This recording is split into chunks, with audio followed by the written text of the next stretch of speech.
சகல செவல எப்படியா இருக்க? அந்த சகல மயில எப்படி இருக்கியா? ஆளே பார்க்க முடியல. உன்னையதாயா பார்க்க முடியல.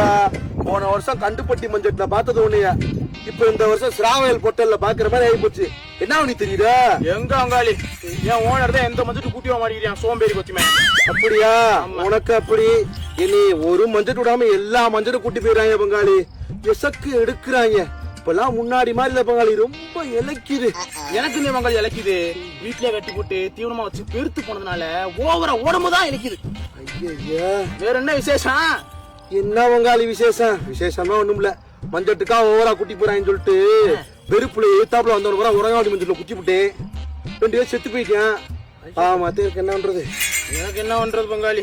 வீட்லயே கட்டி போட்டு யாரையும் குத்தாம கும்பல அரிக்குது பங்காளி. இப்ப கூட பங்க அரிக்குது. இரு பங்காளி, லைட்டா சொரிஞ்சு. என்ன பங்காளி இதுக்கெல்லாம் வெட்டப்பட்டுக்கிட்டு இருக்கியா? கூச்சமா இருக்கலாம்.